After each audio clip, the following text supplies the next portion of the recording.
This is a Danger Entertainment podcast. DangerEntertainment.net. Danger Entertainment Podcast Network.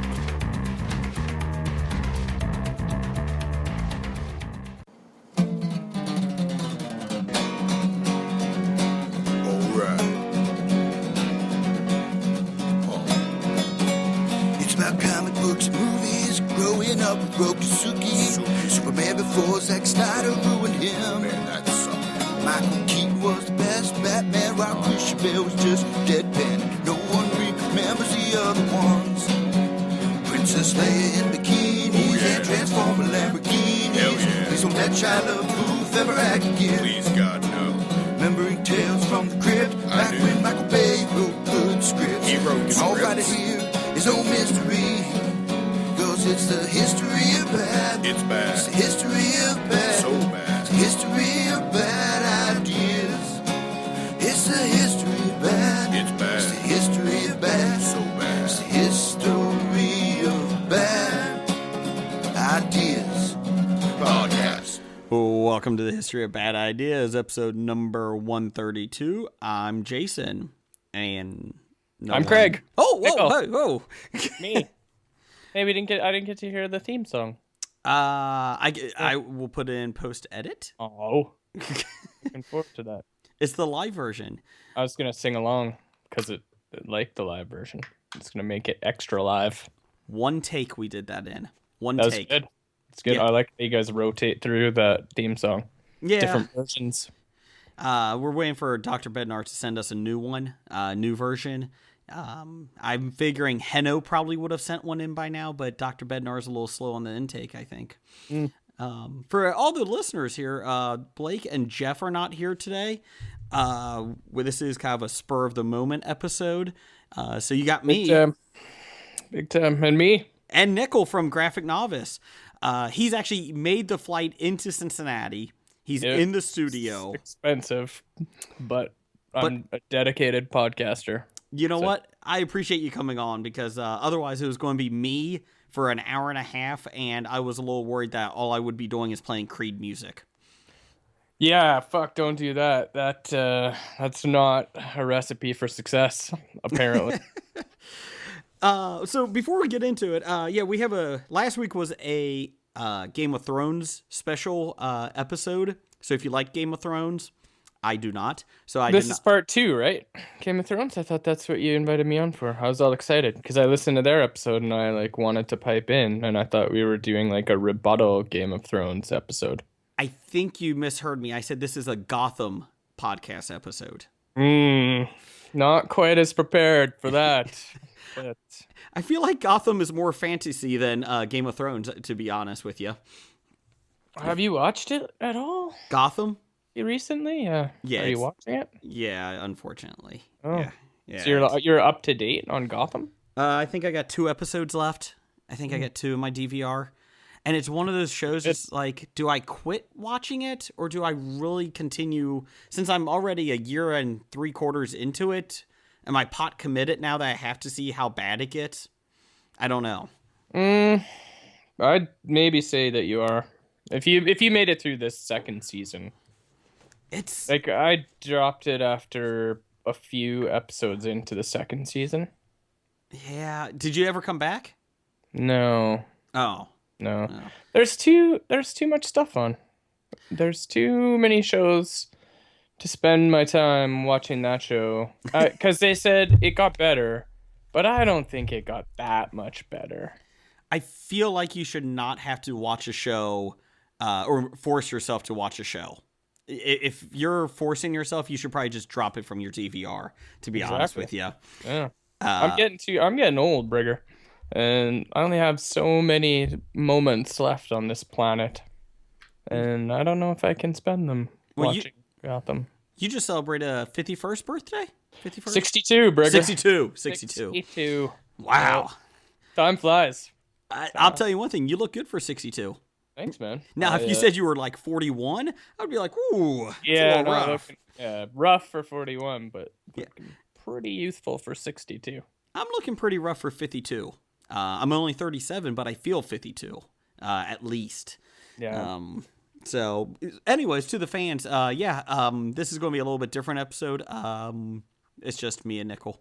Maybe Neil, if he's from Dark Angels. We're going to be kind of loosey-goosey. Yep. Loosey-goosey.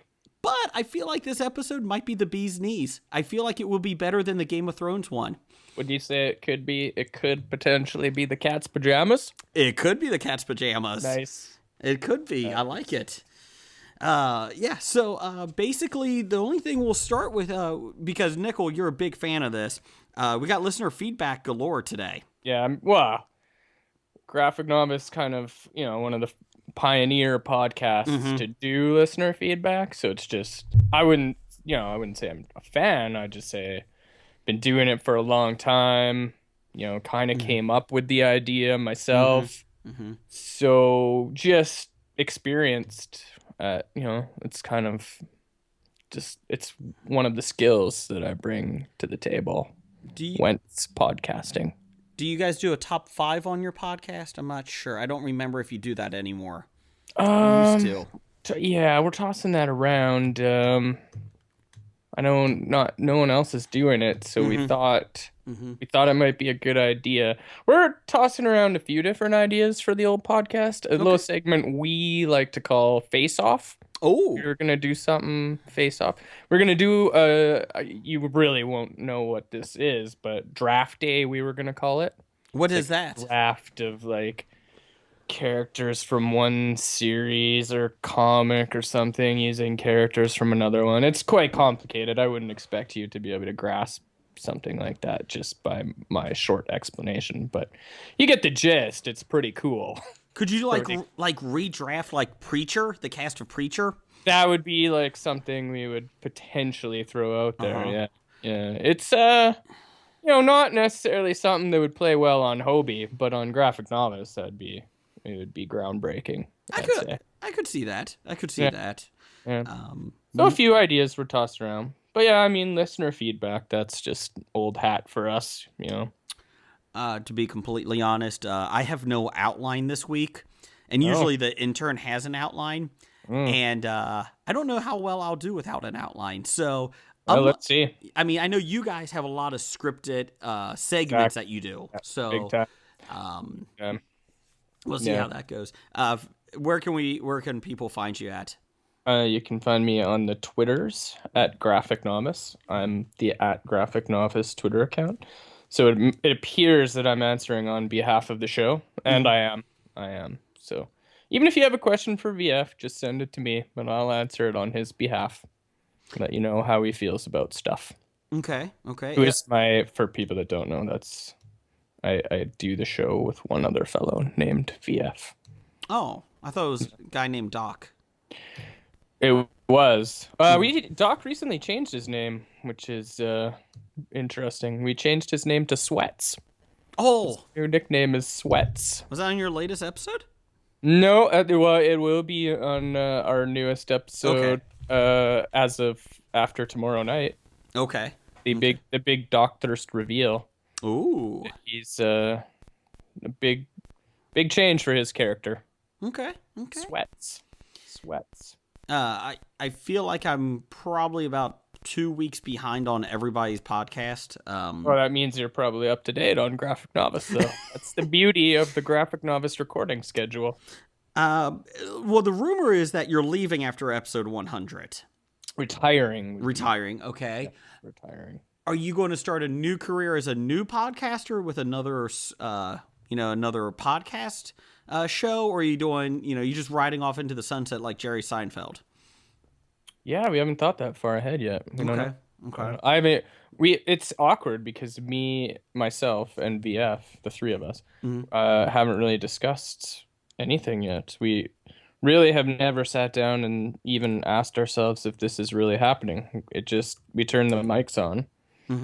We know that it's a thing, so we're like, yeah, we're retiring.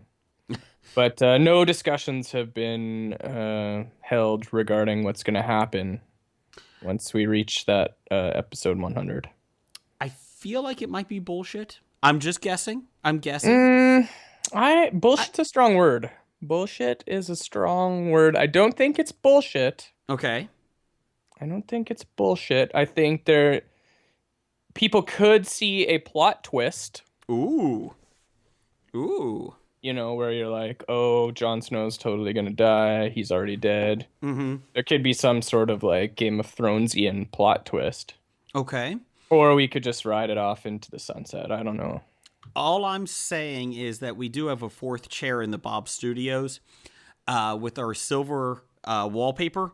So the tinfoil. Yes. The tinfoil room. Panic room. It's because the government can't hear us down here. Nicely done. That's why. Nope. So if you would like to move to Cincinnati, we're on the outskirts of Cincinnati. If you would like to come over here, we have a chair available. We can pay you in IOUs. That's as good as money. Yes. As you have noticed, the Ohio housing market is really nice. So just give you an option. Been looking at some places. Yeah. Okay. So, yeah, Okay. We'll see what happens. It is kind of funny. How's the job market in Cincinnati? Depends what type of job you're looking for. Like Walmart greeter?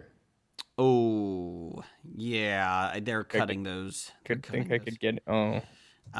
Maybe at our local grocery store, you could be a bagger. You could be. When you focus on one thing and you train yourself for one career move for as long as I have, I feel like I'm kind of locked into department store greeter. Mm-hmm. I feel like any sort of career change this late in my life could be really difficult.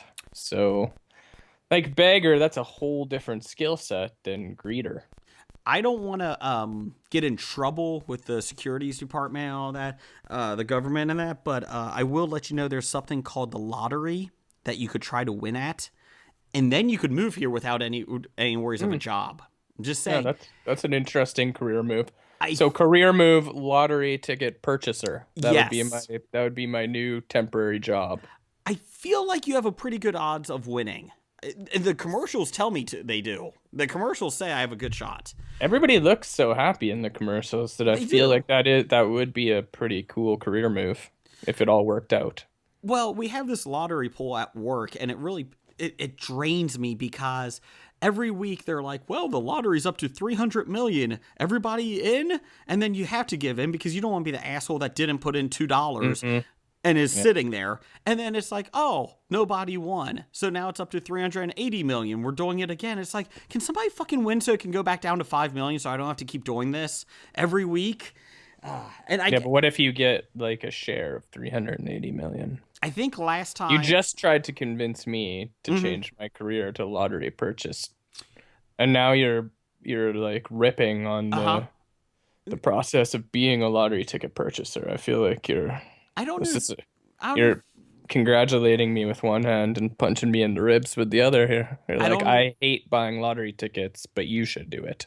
I don't know if you know this or if you've listened to our show before, but I give a lot of good positive feedback to a person, and then I just try to tear them down as soon as something good happens in their life. Okay. I don't know why I do that. It makes me feel better. It really does. That's what counts, Brigger. I feel that way. I feel that way. We never got to. You never finished on why I'm here. Because they talked about it on Game of Thrones. Did they? I can't remember how much you've talked about it in the previous. You snuck it in probably, but. What's that? Did you mention tonight? I had a few beers before we got on because it's a Sunday. Mm-hmm. Did you mention that you had a child? We did have a child. You successfully procreated? Yes, again. Yeah.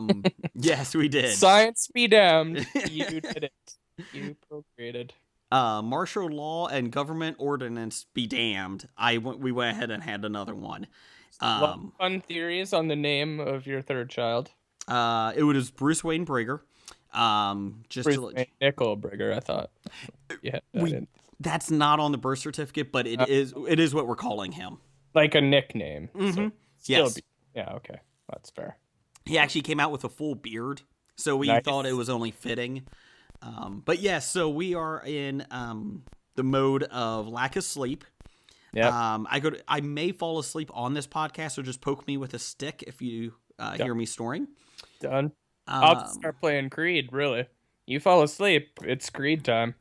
I actually really like Creed, and so when you play Creed on your show, Nobody really likes Creed. That's a lie. I feel like they're assholes, but I like their music, and I don't know why. I don't even know if they're assholes. I don't. I think I the mean, lead singer is. He's gone completely batshit crazy. He has. So, but I don't know, like that. I wouldn't necessarily use the term asshole for somebody who's actually just completely insane.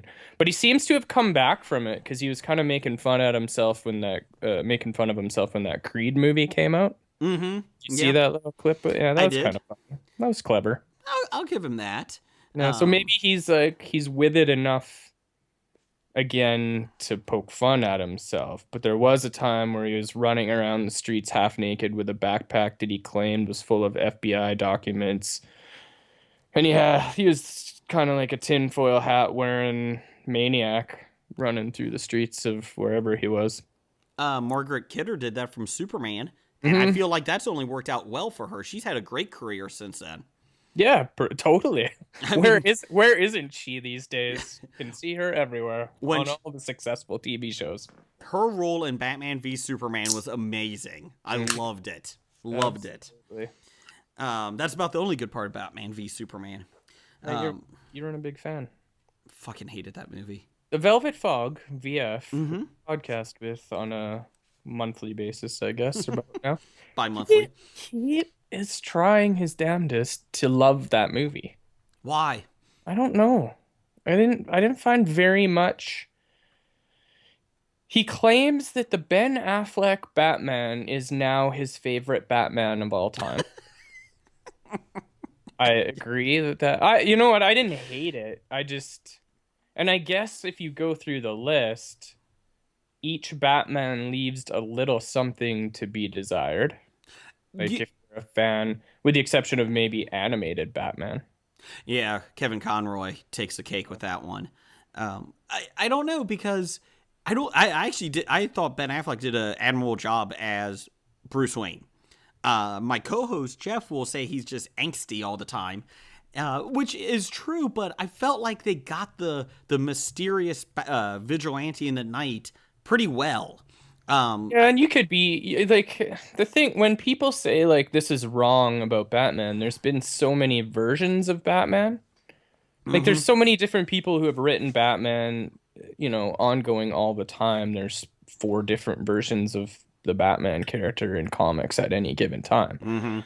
So you can always go back to historical comic runs and find the version of Batman that you like the best that's completely different almost. Not completely different, but somewhat different. Like you could probably find a good angsty Batman.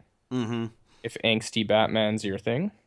So I can't really hold it against him being too angsty all the time. I didn't think he did a bad job as it's the writing that I had a problem with in that movie. I had an issue with the writing and the editing. The editing was horrible. Now, I've heard that it's the studio's fault for the editing. That's why they came out with this director's cut version, and it's supposed to make a lot more sense.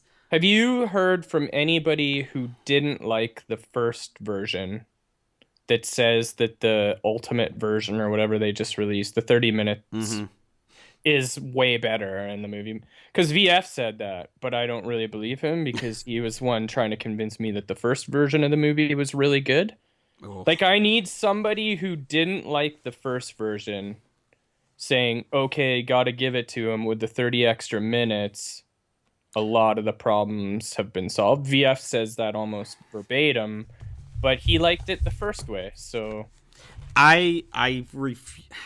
It's tough for me to even try to watch it because I didn't like it to begin with. Who do we know that likes it besides Kevin from 365 Flicks Podcast? He really likes Batman v Superman? Yes, he will fight tooth and nail with anybody on it. Right. And it was just, I want it to be good. I want DC to have a nice universe. Did they release a different version in Germany, where he's from? I don't think they did. Well, they might have. I think the main bad guy was Hitler. I think that was the big thing. So it's kind of a different movie over there, which might It was Explain why he liked it. much more autobiographical, much more nonfiction than it was over here. Okay. So they just kind of replaced Hitler with Luthor over here, which was a smart move, because Jesse Eisenberg, when I think Lex Luthor, I think him. I think he nailed it. Let me besides the writing, some of the casting choices as well. I didn't but that's a writing thing because they did like a young Lex Luthor Jr. Mm-hmm. Yeah. Matchup. I never thought I'd say this because I always read the comics and think just kill the bad guy. He would solve a lot of problems down the road because you know you're going to be so I always thought like, just pick up a gun, Batman. Just like change you cause a ton of problems and a lot of unnecessary loss of life by not being willing to make the tough decision. But when he picked up the gun in the movie, I was just like, no, it's not Batman now. Because, I mean, that is one thing that you're not allowed to do, I assume, when you write the comic. You can't be like, no, I'm gonna do gun-toting Batman. Sorry, guys. Sorry, DC. I've done a 12-issue run of Batman, and he's killed every one of his rogues gallery.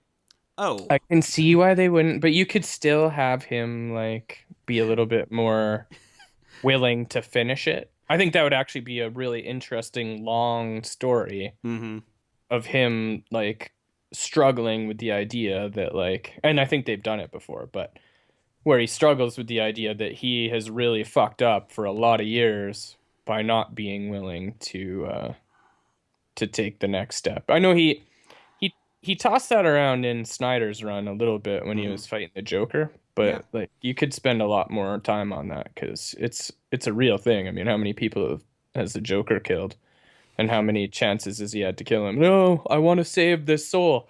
Okay, well, he's gonna cost like tens of thousands, if not more, souls later on, dude. But yeah, you save Joker, save that one guy. And I'm not like a death penalty guy or anything. I'm just saying, at some point, like when you've tried it 4 times, you're like, oh, he slipped. I didn't mean to kill him. Sorry. Well, the funny thing is in Batman v Superman is he picks up this gun and starts killing these mindless thugs on, the wharf and all that. But yet, if he's willing to kill, why didn't he kill the Joker up until this point? He's had opportunities, I would figure, in this universe. Yeah. But no, we're just going to take out these mindless thugs that were probably just trying to get a paycheck for their families. I have an issue with... That's working stiffs, really.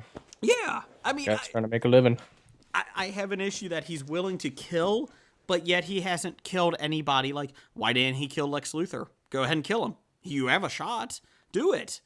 Yeah, and that's my biggest issue. Well, there's a lot of issues with Batman v Superman. Ugh. God, there's a lot of rough ones. I feel like in the comic books, though, that you're right. Every time he tries to save the Joker, it doesn't matter. He killed 10,000 more people. It's like, at what point do you cross that line? You're like, you know what? I may not want to murder this guy or kill him, but at the end of the day, it's for the greater good. I'm going to have to take him out. And I know there's a line to cross, but at some point, if you're not solving the solution there with killing the Joker, then you're nothing there. Then you're just as bad as the Joker, in my mind. Yeah, and that's an interesting story that probably I don't think gets enough play. I've only read it sort of teased and maybe touched on in an issue here or there. Mm-hmm. We've never gotten like a major epic where he has to realize, where Batman sits there and thinks, man, I could have saved a hell of a lot of lives. Yeah. By sacrificing one life or 2 or 3. I feel like in the first 20 minutes we've talked more comic books than you do on your podcast. Yeah. Yeah. I feel like it. Yeah. I feel like we should talk a cabin or something. We usually wait till like the 3-hour mark to start talking comics. Good call. That's our mark for comics on the Graphic Novice comic book podcast. But still, like, I would be hard pressed to find the times when you guys actually discuss history. Oh, we do. I don't get a hell of a lot of great history information out of the history of bad ideas. I don't learn that much even about bad ideas or history. So false advertising all the way around for everyone, Brigger. I feel like at the end of the episode every week we give you a bad idea, and that's a good idea. Have you ever? I feel like you've missed a few, or you opted out. We've missed 2, I think, in 2? our whole time. Forgot it. Yeah, and I think it was a couple weeks ago. We finished up the podcast, and I looked over at Jeff. I was like, I don't think we did a bad idea. He's like, you want to add one? Nah, we're good. It's fine. We don't have to go back. Should have edited it in.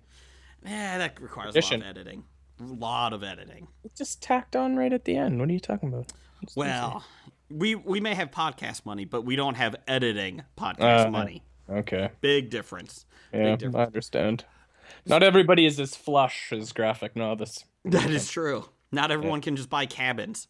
Yeah. You know, Just for the hell of it, yeah. some of us have kids. We go that route instead of the You cabins. keep procreating, so it's like your complaints are falling on deaf ears because you just keep cranking out kids, Brigger. I know. Well, this is it. This is done. We're done now. No, it's not what I hear. Jeff and Blake said there's 2 more seasons of Game of Thrones, and they need you to disappear every time they need to do a Game of Thrones season wrap-up. Okay. So you got at least 2 more kids to have so that they can continue doing the Game of Thrones episode. If we did, you would never hear from me again. I think I might. If you've go got crazy. 3, like once you have 3, isn't 5 just kind of easy? It's just like rinse. No, rinse it isn't. No? No. I will say the jump from 1 to 2 was rough. From 2 to 3, knock on wood, it's only been like over a week and a half or so. Yeah, I think it's a little early. It's been pretty easy, the 2 to 3. I'm sure I'm going to get killed probably in the next couple months or so. Something will happen. But I feel like the jump from 1 to 2 was a lot worse. So I feel, and I have no kids, so this really, take it for what it's worth. I feel like 2 to 3 would be tough later on because with 2, it's always like you take one, I'll take the other, bam, done. Oh, once you have the 3rd one, now it's like, well, you got 2 there. You can't break them up. You can't like, oh, this one wants to go here, this one wants to go there. Divide and conquer. We're done. Or like you go to soccer, I'll go to hockey. Done. Whoa. Now soccer. Come on, Craig. Come on, Nickel. All little kids play soccer, don't they?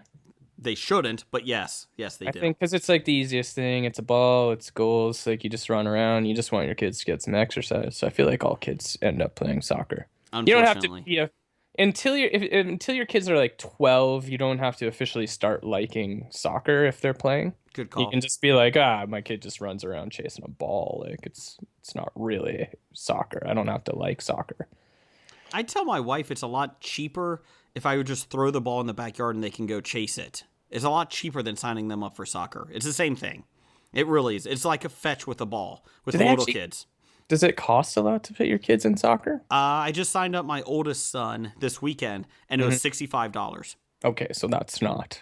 No. Oh, well, sorry, podcast money. Yeah, forget who you're talking to here. No, it's actually really not bad because I think baseball was $90. Mind you, he's still in the coach pitch, so the coaches are still pitching. I know a couple of my coworkers, they were paying over $1,000 a year for their kid to play baseball. So that's interesting. I'm not looking forward to those days. See, hockey I get because, there's the arenas, there's all the equipment is like crippling expensive. And in the States, I would assume you have a lot less facilities. There's about 2 in our city. Yeah. So then obviously you're going to pay a premium for those, or you're just going to pay more because they're rare. But it's like in Canada, I feel like in a lot of communities now, especially the bigger cities, we're at the point where hockey is excluding a lot of kids. Like when I grew up, everybody could play hockey, and just about everybody at least tried to play a few years of organized hockey. I think those days are behind us because it's so freaking expensive that like if you were struggling to make it paycheck to paycheck, I can't see like, oh, let's put our kid in hockey. Yeah, he'll need a new stick every month, and he'll grow out of his fucking $500 skates twice a year. Like, it would be just ridiculous expensive to have a kid in hockey. My son and I play hockey in the street out in front of my house, and he loves it. He really does. Yeah, that's a problem for you, Brigger. That's why 5 kids is going to be tough. Well, Better get some like PayPal donations on the old podcast page, because That's not for new equipment. We need a GoFundMe for hockey stick. If anybody could help, you know what? He does have a jersey, an Edmonton Oilers jersey already, so that helps. that's helps. nice. That's Yeah. nice. It And he's says cheering for the right team. it says HOBI on the back, so I'm not sure, but we could change that. Yeah. Anyways, it really is a nice jersey in our studio. I have to admit. You could make that like his middle name. HOBI. Little Hobie Brigger. I like it. Yeah. It. But the problem is he's okay on ice skates, but he only does it a couple times a year, like when winter comes here. And so I tell my wife I would love for him to play hockey. The issue is the facility is probably about a good 40 minutes away. And the other issue is that he's not good enough on the skates. And I don't know how we're going to practice that when the closest facility is 40 minutes away. Yeah, but you could put him in a class, right? Like a once a week class, and Maybe. then see if kids pick it up quick. Mm-hmm. Like not so easy for adults to pick it up. But you could put him in a class, and it probably wouldn't be that bad, and then see if he takes to it. But you're opening a door you might not want to open, because what if he's like, I love hockey, Dad. Hockey's what I. That's awesome because you get to be like hockey dad. Mm-hmm. But it probably wouldn't be awesome on your checkbook, on your bank account. And then, of course, you get one kid playing hockey. And then, do you have boy, girl, and now boy? I got boy, girl, and now we got another boy. Yeah, so if older brother plays hockey, you've greatly increased the chances that one day a younger brother will be like, I want to play hockey too, Dad.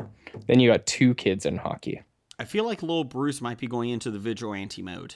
I feel like that's going to be his thing. Not much sports, but just taking justice out in his own terms. I'm hoping.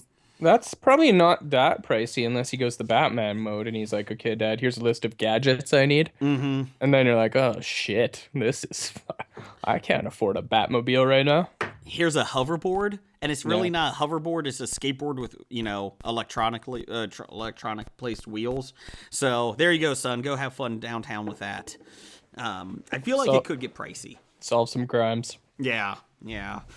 So, but yes, that is the reason why you're on this show this week, and I am too, and no one else. We're still Jeff trying and Blake not allowed around kids. No, just me. Yeah. So I appreciate that. The only guy you could find without a restraining order. Yeah. Against kids under 16. Fair enough. I keep saying to my wife that we're nuts because, like you said, two kids is man-to-man defense. Yeah, man on man. We've now gone to the zone defense. Yep. Tough transition to play zone when you've been playing man. You're a man-on-man team. Yeah. And now you've switched to zone. That's a whole new game. Then you hit four kids, and that's prevent defense, and nobody wins. Nobody wins with prevent defense. Yeah, you're just trying to stop the Hail Mary at that point. Yeah. I'm impressed with your football knowledge up in Canada. I'm impressed. I played football for 3 or 4 years. Canadian football? Oh, of course. We play Canadian football in Canada, yeah. I like Canadian football because you guys throw the ball a lot more. I like You have to because you only have 3 downs. So you really don't have like there is no option for like small gain, first down. Mm-hmm. You basically have 2 plays and one of them has to be a pretty significant play because like running the ball over 5 yards every... You know what's funny about Canadian football too is that the field and everything is still in yards.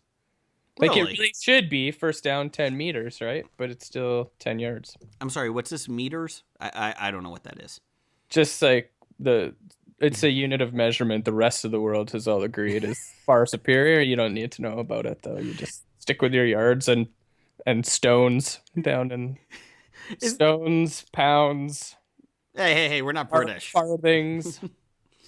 I feel like there's nothing more American than America going, yeah, everybody else is taking this, unit of measurement on, throughout the world. Fuck you. We're going to do our own. Have a good day.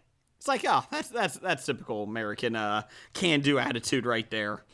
Well, they really kind of fucked everybody else because now, I mean, everything, because of that, Canada has never really been able to fully embrace the metric system. Mm-hmm. Nobody in Canada knows how much they weigh in kilograms. Like maybe 1 out of every 10 people, like if you quickly quiz them. How much do you weigh in kilograms? I don't know. Our football is still in yards. I'm trying to think. There's a bunch of, like, we're half and half. Yeah. But really, and in the States, if like in a science setting, everything would still switch over to metric, though, right? Yes. Yes.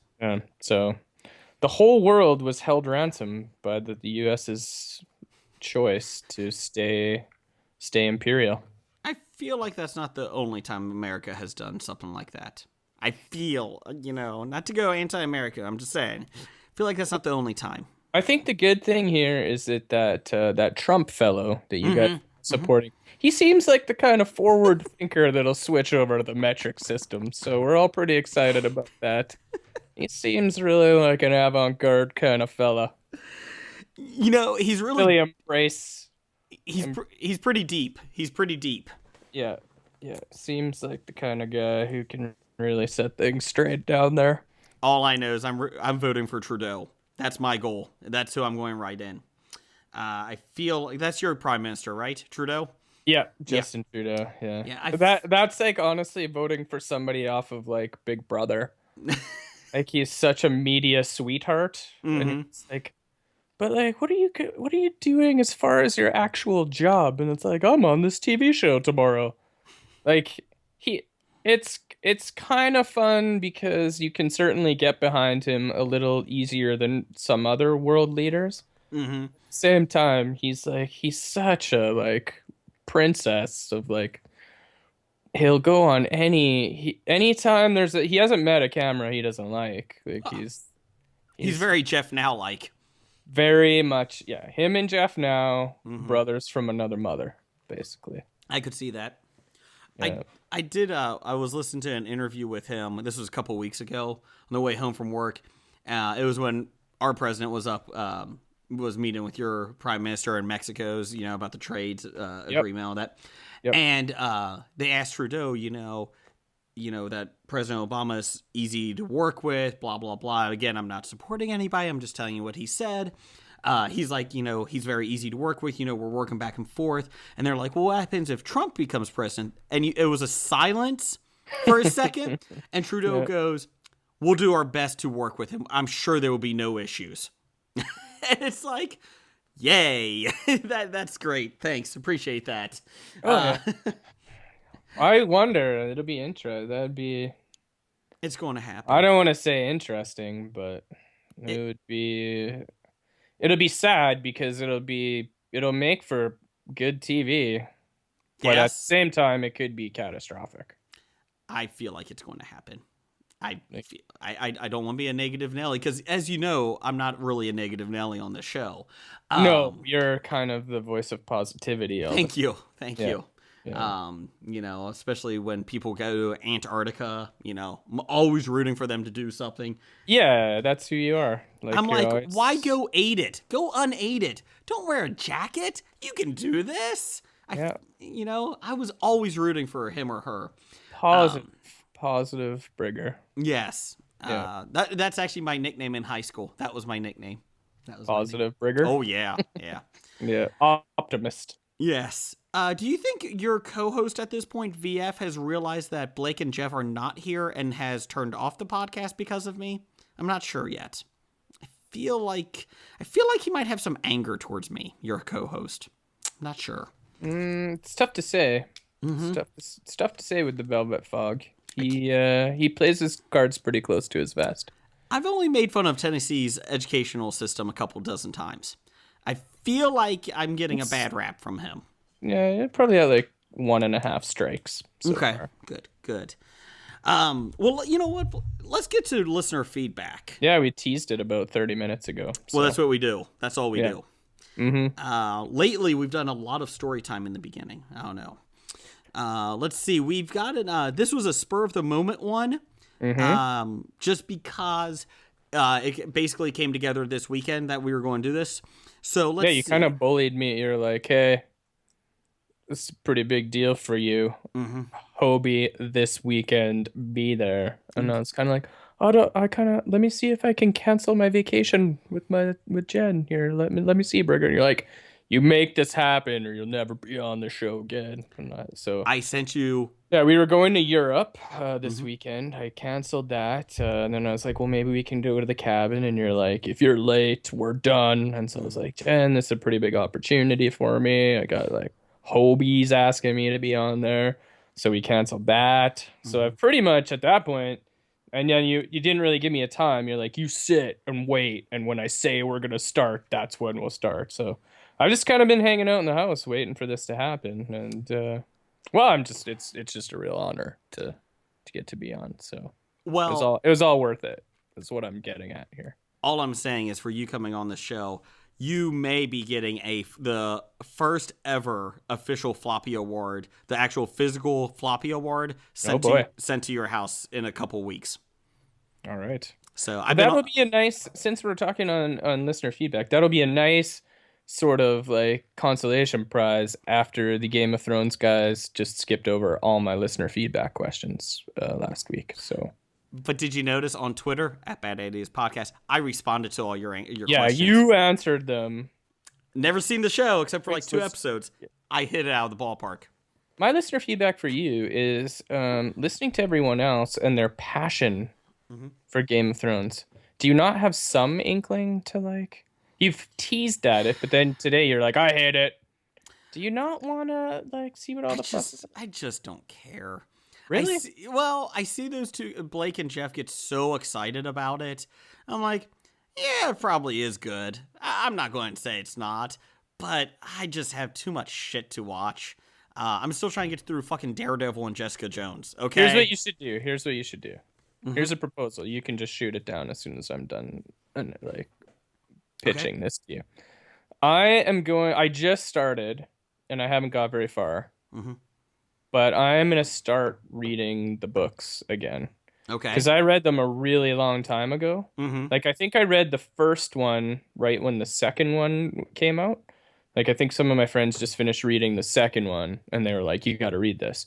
So that was, like, late 90s, maybe 2001, 2002. I don't have the exact date. So I haven't read them forever, and it's funny when I hear all these people that talk about the books and the show. I can't remember anything anymore, and I hate it because I feel like I read these books a long time ago. I'm like OG Game of Thrones here, but yet I know less than everybody else, so it's been bothering me. So I want to like reread the books. So we could reread the books together, Jason. I have a better idea. As friends, we could read them. I have a better idea. All right. So you and I, after your show is canceled, you retire, whatever, or you get sued for playing Creed, which I think at this point... The lawsuit hasn't come in yet, but we are, every day, I do watch my email thinking this could be the day that we get ourselves in a lot of trouble. Did you get a cease and desist order? Nothing yet. Okay, good. But here's my plan. Okay. I feel you and I should do a podcast of Game of Thrones. Are you caught up on the seasons? Yeah. I've watched all the TV shows. Okay. Here's what we're going to do.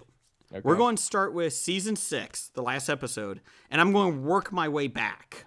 Inverse. Yes. Inverse TV. Okay. And I feel like you can be on the show, Mike. You will be co-hosts together, and I can just ask you a lot of questions after each episode I watch.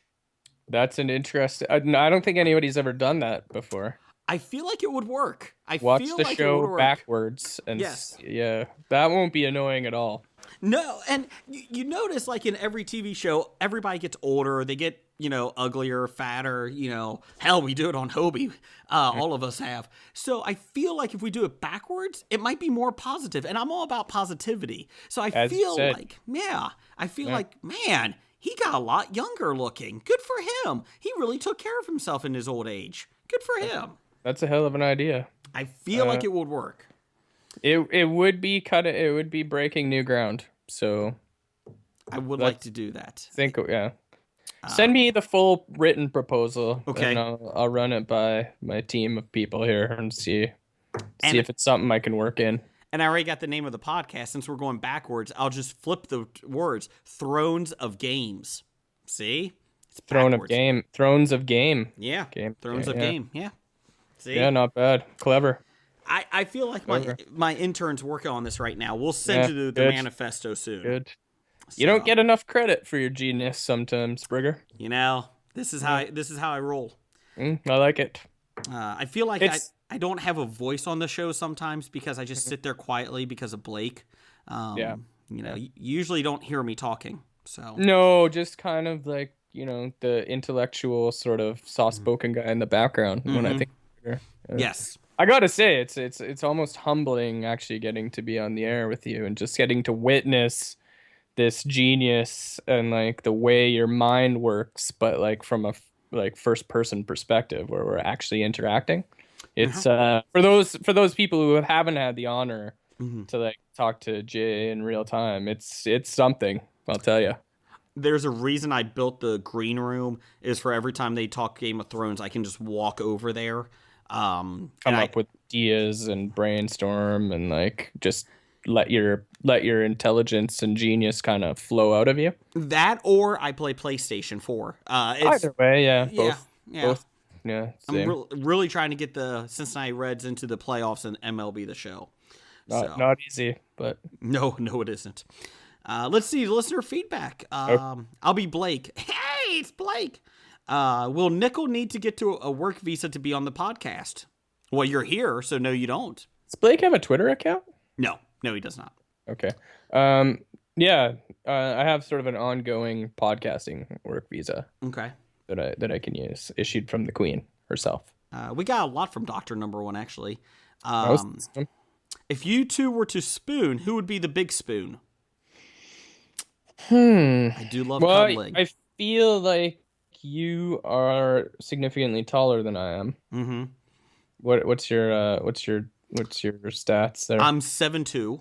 7'2", yeah. So really, if we would either spoon and you would be the big spoon, or we'd be jetpacking, and I'm on the back, right? Yes, so, yes. Then I'm jetpacking. So the only really way to spoon would be with you as the big spoon. Otherwise, we're jetpacking. And if we went someplace, you would be like my C-3PO to Chewie. So yeah, I'd just be in the backpack. Yep. Yeah. Which should be fun. That's almost inspiration enough to come to Ohio and hang out for a while. You know what? When we go hiking, I love carrying my daughter, all 30-something pounds of her, throughout the whole hiking trails. So I think you would be perfectly fine. I think I could do that. No issue. Yeah. No, I'm not. I'm a slight fellow. Yeah. No, I shouldn't be a problem for you. Dr. Number One again. Is it true you named your new baby Jeffrey, Nickel, Blake, Dr., Randall, Doug, Dev, Brigger? No, it's Bruce Wayne Brigger. We talked about that earlier. Nickname Nickel Brigger. Nickname Nickel. Yeah. Dr. Number One again. How many questions should I ask? I said 12. 12. Okay. That's so we've got 9 more coming. Which one of you has a hairier chest? Where you at? I'm not that hairy. Yeah, because last time we were together and doing stuff, we don't need to go into details. You were completely clean shaven. You shaved your whole body. Yes. For my arrival. So I got off the plane and there you were. And bleached. Bald as the day you were born. And bleached where you needed to bleach. Yes. So yeah, I haven't really seen you au naturel before. I'm like moderately, but it's not incredibly a hairy chest. Even with your, I'm not kidding. Like even with your hair and your beard, like you're not that hairy. My chest, I'm saying. Okay, good. Okay. Yeah. Like, just checking. My arm hair I can braid down to my knees, but the chest is actually modestly hairy only. So I would pay to see that. I will post a picture online. What is the relationship between Canada and the Queen? Is it a ceremonial position? I'm figuring the Queen of England. Yeah, Yeah, okay. Thanks for clarifying. So no I was problem. About to go on a rant about Freddie Mercury. Yeah, Queen, the band in Canada, which is an interesting, almost entire podcast episode on its own. The Queen of England, I guess it's not officially ceremonial, but in reality, like the Queen never says, "Hey, Canada, this is how shit's gonna be."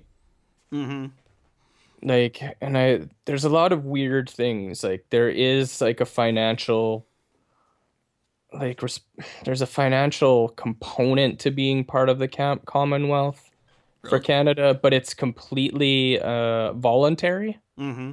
So if there's one year where Canada's just like, nah, we're not sending any money over this year, that's not really a big deal. Like the Commonwealth is a really funny thing. It's kind of political, but not really.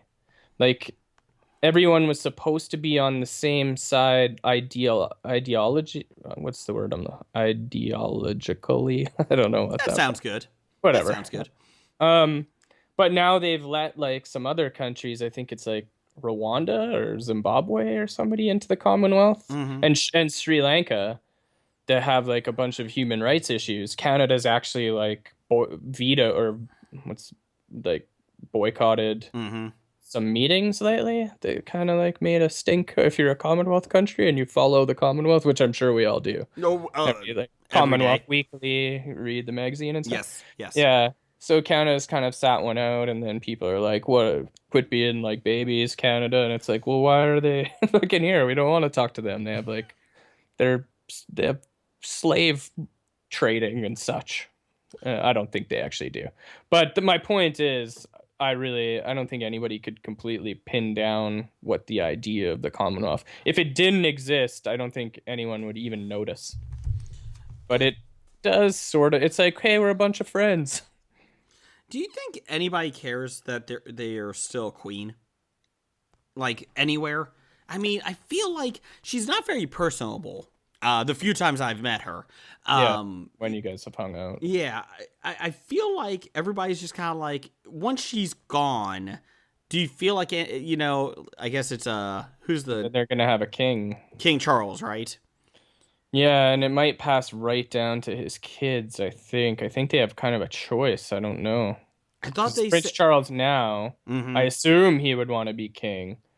But I mean, if she lives for another 15 years and he's like already How is she? old balls McGee.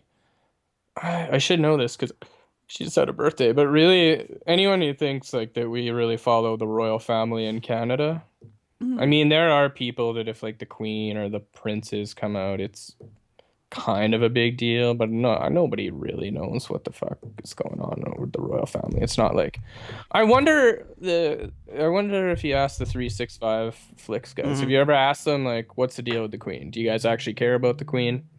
Is it a big deal over there? I'd be curious to hear their take on like, because that's where she would be the most relevant. Mm-hmm. In Canada, it's like, it's kind of neat. We're still aligned with frickin' the UK, but it's kind of like, being an alumnus at a university.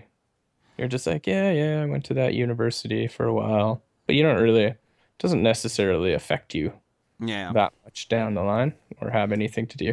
They ask you get the letters in the mail. They're like, hey, alumnus nickel, like, do you want to donate? And I rip it up and put it in the shredder. And I'm like, sorry, bros, can't afford to give you guys money right now. How would you guys feel to be a Commonwealth of America once President Trump takes over? That will be interesting. Okay, I'm just asking. Yeah, and like Trump will show up on all our money. Mm-hmm. Just the cost of having to replace the Queen with Trump's head. Mm-hmm. Not crazy about that, but whatever. We'll go with the flow. Okay. Yeah. A couple other things here. What is the best meal you have ever eaten? Wow. Jeez, I don't know. I feel like a good steak is always a good meal. Yeah, I would go like a filet mignon, a tenderloin. Yeah, like a really nice cut of steak done properly. Crab. How about crab? See, I don't eat seafoods, so I have a seafood allergy. So yeah, I think it's worth it. I think it's worth it. Yeah, my tongue was swollen, but good crab. Yeah, I don't know. Just drink a lot of Benadryl, you'll be fine. This is a new one from Randall Holt at RJ Holt 666. Oh boy. I left it up there for you. You said last time I didn't give you any of these options. RJ Holt 666. He's not evil. Just handled that way. Nice. Did it. See? I missed the chance. I fucked it up, but still. That's okay. That's okay. Still felt pretty good. I would say if Jeff was here, we would edit that, but I'm not going to. Yeah. Is this going to be the sequel to Graphic Novice 69.1? Is that Nope, the type of questions you want? That's going to be Graphic Novice 96.1. Oh, am I coming on 96.1? Yeah, we already agreed to this. I don't know if you remember. It wasn't that long ago that it was on Twitter, and I was like, okay, we are going to do a follow-up episode. I was pretty excited about it. I feel like in about 20 years, I can really show that podcast episode to my kids, and they'll be really proud of me. Yeah. I feel like it. I need you to get introduced to a character in my life that I like to call Pullin' Chains. And also Big Fat Sarah. Thank you. Yeah. That was 96.1. I have to, while we're on, like, I want to like extend an invitation to some of the extremely helpful people in your life that made 69.1 what it was, and really think of how we're going to outdo ourselves on 96.1. BF has already opted out, I think, so we really may another talking about sex and penises and vaginas makes the Velvet Fog a little bit uncomfortable, so everyone loves a good floppy. Yeah, I agree. I will keep working on him, but I think that's one of those episodes he'd be okay. He wouldn't give me a very hard time if I was like, you're off the hook, sit it out, BF. I'd prefer to have him there, of course, because that was the whole purpose, was like... But he's also like, I don't want to get in any trouble, because he doesn't really like... If we really try to up the ante for 96 points, I'm not sure VF has a huge interest in being a part of that one. Could we get Neil and Annalise from Dark Angels and Pretty Freaks? Would, although I feel like they would take that one over, and they would have no problem doing it. Like, That's it's like, true. hey, guys, want to just tell us what happened in the sack last night? And they're like, let me get out my logbook here. No. And yeah, it'd just be blow for blow, literally. Well, she had these sexy pants on, and We'll just upload the video, guys. Check it out. hey, I feel like they're too comfortable, so I'm not sure if they're like. I feel like it was really good with the level of uncomfortableness that we brought to that episode. The three of us brought to that episode. So I'd like to recapture that.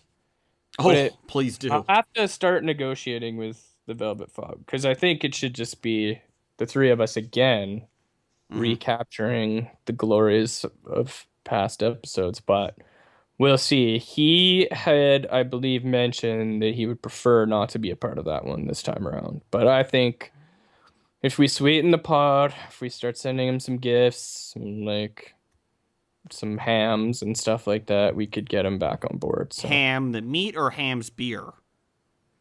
Either one, really. Okay, they're good. Equally delicious. They taste the same, actually, so it's okay.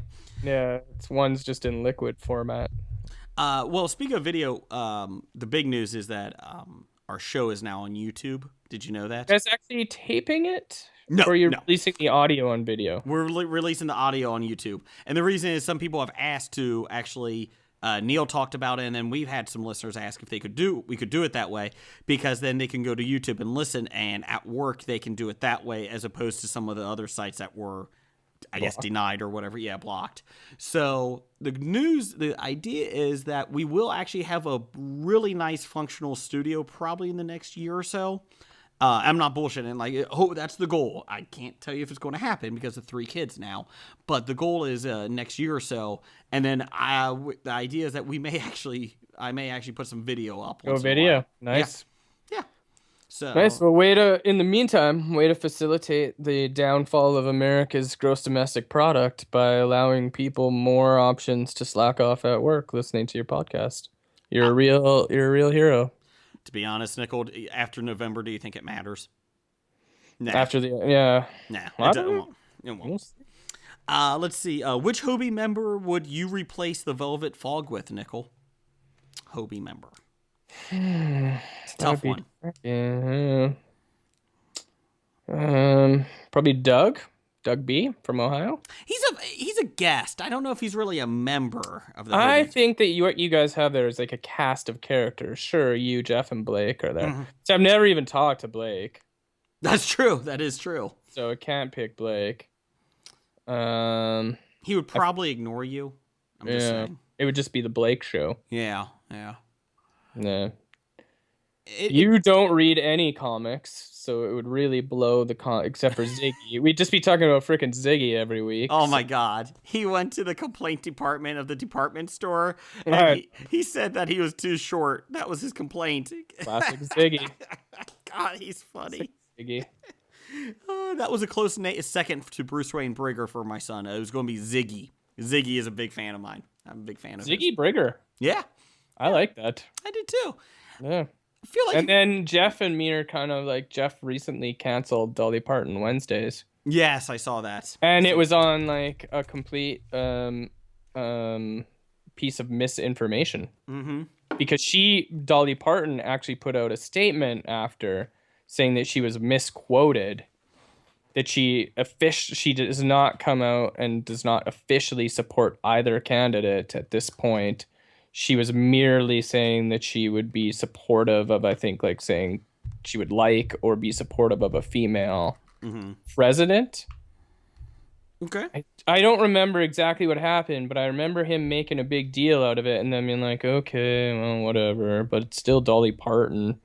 And I was kind of sad. And then she came out and kind of rescinded the statement that Jeff like got all uppity about. But yet Jeff has not like gone back on his, like he has not released a counter statement saying, I forgive you, Dolly.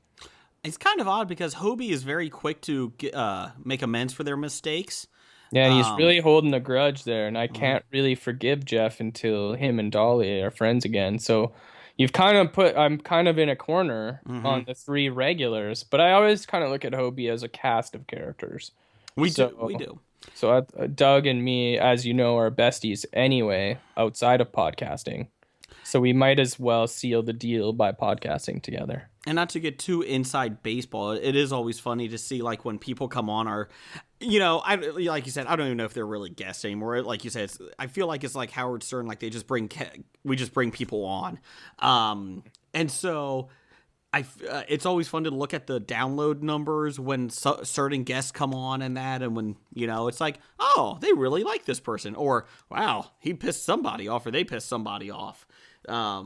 But then it doesn't matter. We still bring them back, even if we have a low number. Not Graphic Novice low, but, low for us. For us. Yeah, not 0 to 10, but... No. But no. In the low, yeah. Low millions. In the low millions. Yeah, I understand. When you drop below that Dark Angels and Pretty Freaks kind of out there category into, the next lowest category, but not the 32 categories down that you would need to, like, get to reach Graphic Novice numbers. Correct. You know what? I went out of order. I do apologize. Doug. We got an email feedback from Doug, number one fan. Bestie. Go ahead. You fucked it up again. Oh, can't give yourself a nickname. Jesus. Can't edit it. Can't give yourself a nickname. Nope, I'm not. No. Yeah, that's good. A couple episodes ago on your show, you're like, Brigger didn't even give me a shot to do some of those things. Oh, never give me a shot. You left me, but now this one's on me. First you rip on the post office, now Doug's nickname. Let's see, Doug. Why is Iron Man going to be a kid? Seems ridiculous for a kid to fight men. Any thoughts in the comic books? What's going on here? It's tough to follow. They're basically Marvel is taking every character and it's like everybody's gonna love it. This character's gonna be somebody else now, and it's like, no, nobody loves that. That's why, like, for the past 60 years, Batman, like, he has some blips, but generally you're like, okay, Bruce Wayne's Batman. Sure, Jean-Paul Vallée is Batman for a little while, and Dick Grayson's Batman for a little while. We always come back to Bruce Wayne as Batman. That's what we want. And it was like, okay, they did it to Thor. That was like, that happened. But now it's just like everybody has to be somebody else. It's getting annoying. And I would agree that changing out... I don't know why they're doing it, but changing out Iron Man doesn't seem to make sense. But I don't know if that's... I'm behind in Invincible Iron Man and International. There's 2 Iron Man books. I don't even read the second one. So I've read the rumors, but I'm not completely convinced that this is like a full-on Tony Stark takes a back seat. And as your comic book guest, it's going to be really embarrassing when everybody's like, "No, you're completely wrong. This happened a while ago, you idiot." All I'm saying is nobody ever replaces Ziggy. He's always there. Yeah, there's no like, "Oh, and now James Smith will be replacing Ziggy as Ziggy." No, That's why Ziggy is Ziggy. Well, there was that time in the 90s when Ziggy got killed by the serial killer and they replaced him with PJ from the Family Circle. That was a rough time for them. That was a rough comic strip. Yeah, learned their lesson though when that happened. The numbers went down and they're Yes. like, "Okay, so people like Ziggy as Ziggy. Mm-hmm. Let's stick with it." They brought him back, and it was better than ever. It really has been better. Oh man, Garfield is a close second because he loves lasagna. My God, is that funny? And he hates Mondays. Oh God, I know. It's great. typical everyman there. Oh God, you're so funny, Jim Davis. Go fuck yourself. I'm sorry, that was not positive, was it? That wasn't positive at all. Okay. I used to like Garfield. Yeah. Anyways, And Odie, I liked Odie. I liked Odie. And I liked was that Green Acres? No. Remember on the cartoon? What was that? U.S. Acres. U.S. Acres? Yes. With all like the animals. I love that one. I will. That was my favorite cartoon. Like I was almost disappointed when the Garfield cartoons came on. Yes. Yes. And you start out the opposite. You're like, "Hey, I turned this on to watch some fucking Garfield, bitches. What's going on? What's this crap?" And after a few episodes, I was like, I don't want to see the Garfield stuff anymore. I just want to watch the U.S. Acres stuff. Is it kind of like when Blake took over the show, came onto the show? Yeah, at first you're HOBI, like, "Why is Blake there?" No, and now you're like, why isn't Blake there? I mean, Now, like, when you guys get out for like your red carpet events and you step out of the limo, everybody's just like, Blake. And then you and Jeff are like, "Hey, we're at HOBI. What's going on here?" And you guys just kind of like hold his crap while he's signing autographs and stuff. In Jeff's defense, he's usually the last one to get out because he's got to bring his IV bag for his furry rabies. It's kind of embarrassing. We kind of leave him in the background. Embarrassing, but tragic too. But I mean, is it really tragic? I told him not to mess with the squirrels. Yeah, I mean, it's his life decision. It's true. Brought it on himself, so I guess you have to own it. But still, you still have to feel a little bit bad for him. Yeah, it was. The good news is Scab Jeff came out of that ordeal, so that really worked out well for us. Yeah. So you lose a Jeff, you find a Jeff. Yeah. It all balances out. That's kind of life lesson. There's always another Jeff around the corner. You can find other Jeffs if you need to. I think that's our listener feedback. That's all of the listener feedback? Yeah, Okay. We're kind of touch and go here. News of the Geek this week. It's going to be kind of a free flow. I'm just checking it up now. You're just going to play it's News of the Geek and we'll just keep talking about whatever. Is that how this is going to go, or do you actually have some news? I do have some news. Some news. I've been kind of in a bomb shelter, I feel like, because of the kids. You kind of get away from the outside world for a while, which is quite nice, actually. But I do have something here. John Barrowman, the Arrow, he plays Malcolm Merlin on Arrow. He has signed a deal to be a series regular in all of the CW's DC TV shows. He's kind of like Wentworth Miller with Captain Cold. He can appear in anything now. Thoughts? Ideas? Do you not think that that's just...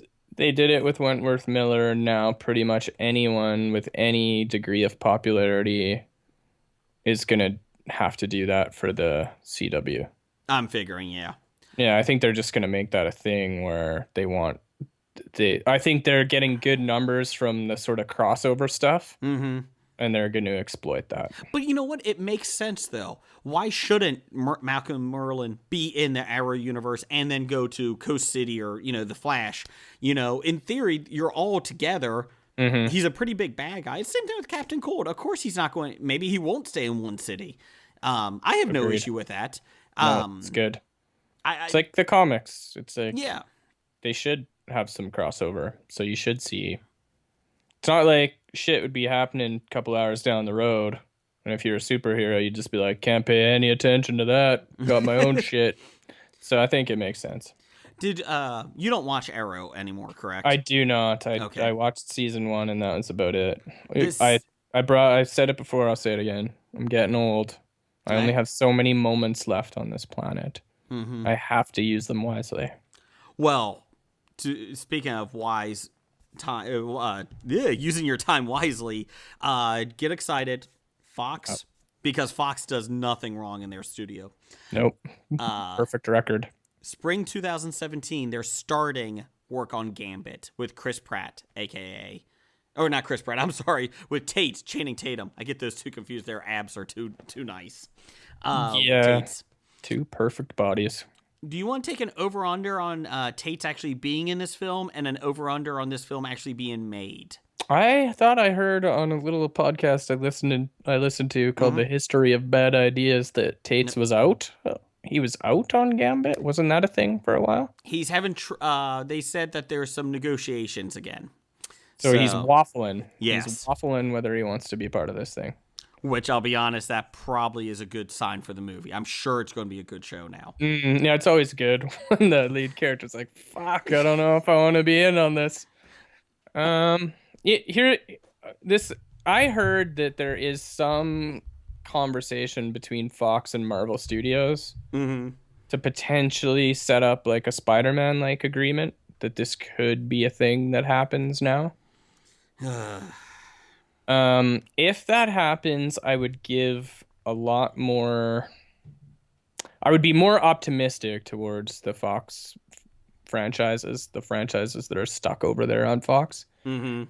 If not, I think they're gonna get less and less successful. And really, other than the I wouldn't see anybody going to see Gambit, and I would expect that Tate's like camp would know that. And I kind of look at this waffling as him kind of waiting, trying to weasel out of it. Okay. So I'm gonna say over under. Yeah. What are we? I'm going 50% that he's in it. I'm going, or 30% that he's in it. I'm going to say 60% it gets made. I think I screwed up the whole over-under, but that's what I'm going with. Percentages? Yeah. Yes. Okay. I would go 60% that it gets made, so we're on the same page on that one. Okay. And then if it gets made, 50 coin toss, 50-50. Okay. And then finally, let's get another one here. Multiple Warcraft sequels are being talked about for the film franchise. Did it do well enough to warrant these? It's not doing that good, is it? In China, it does. Just in China, yeah. Yes. So they might as well just make it a Chinese film then. Yeah. They're going to throw it out here in America to make, what, 70 million? Have a good day. But, yeah, it's basically made for China. So, I'm really excited about it. I know VF liked it. VF didn't mind it anyway. Yeah. Did you see it? No. Did you play Warcraft? No. World of Warcraft? No. I can't get into it. I played enough World of Warcraft that I was somewhat curious, but the kind of curiosity that leads to me waiting till it comes out on normal TV and just pops on one Sunday when I'm on the couch in my ginch, drinking a beer and be like, nothing else on, might as well watch this World of Warcraft movie, see what it's all about. So I feel like I will watch it eventually, but of course I say that, and I have the new Mad Max Fury Road. I still need to watch 10 Cloverfield Lane, which I need to watch that before next week when the HOBI returns live. Yeah, I gotta watch that with you. I haven't watched that either. And Blake's passion for that show has piqued an interest. I want to see, piqued my interest. And Jeff saying he liked the ending makes me even more intrigued now. Because they're on different sides. They both at least mildly enjoyed the movie. The ending is where they one of them disliked the ending. One of them enjoyed the ending. Yes. Fuck, I might watch that movie tonight. Not gonna lie to you. Oh, look at me! I'm 2 hours behind. Oh, fine. Jeez. It's gonna be tough for you. Yeah.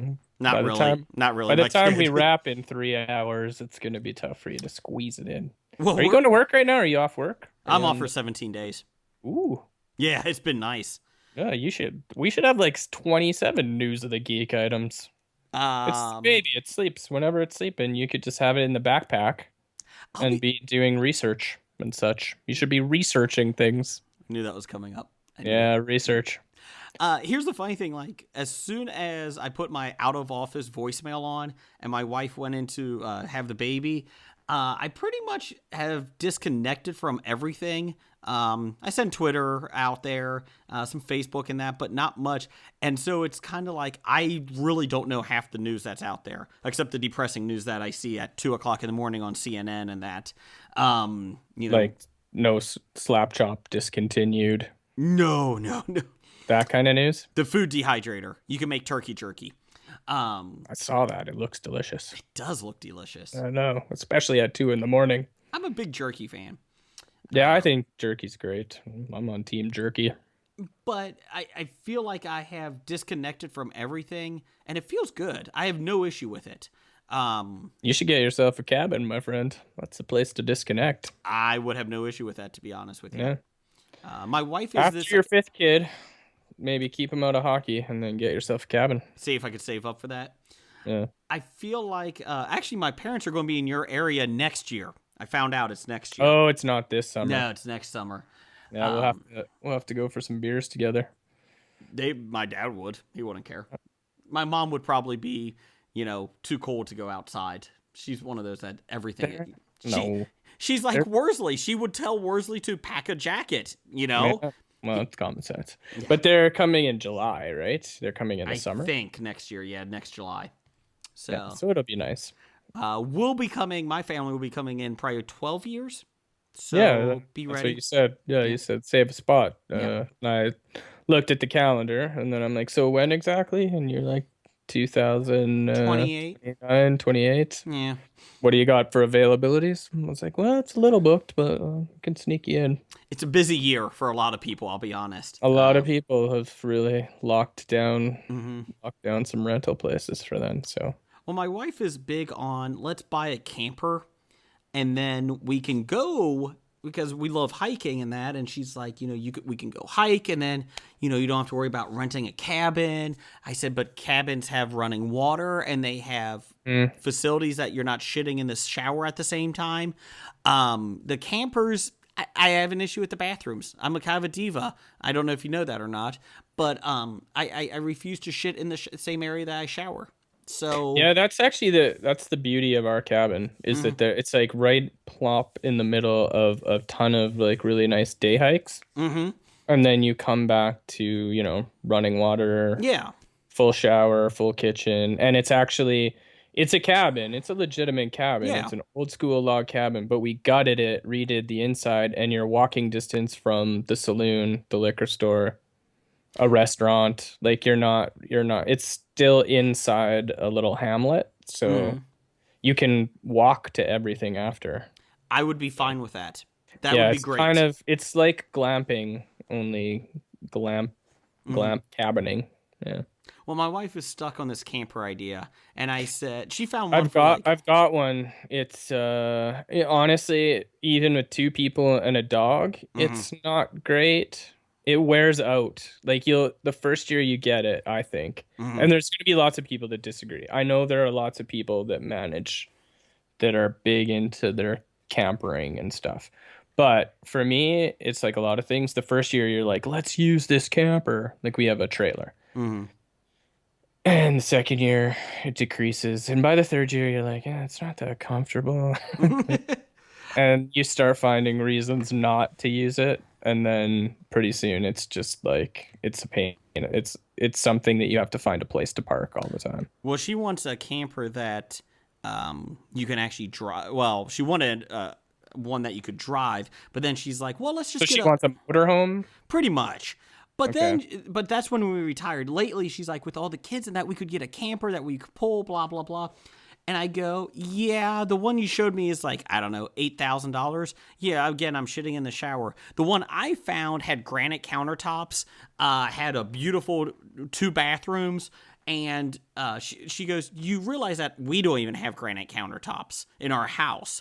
Why would that be okay to get that in that? Because I was like, because I don't have to shit in a shower. That's the main reason. My camper was about 80 to 90,000. Sounds nice. Yeah. Yeah. Hers was 8,000, and she's the accountant, so she kind of likes that one better. But here's how people tried to talk me out of my trailer, which I should have listened to. Okay, so take that 8,000. Think how many times you're gonna go camping each year, and then think, okay, so if you just did like a cabin rental, somewhere where you could actually just stay in a decently nice log cabin in the woods somewhere. That was with all the amenities. Think of how many times you could go like rent a place in Yellowstone or whatever, stay there and go and come back to a nice cabin every time before you would match that $8,000 or $9,000 you're going to spend on a trailer.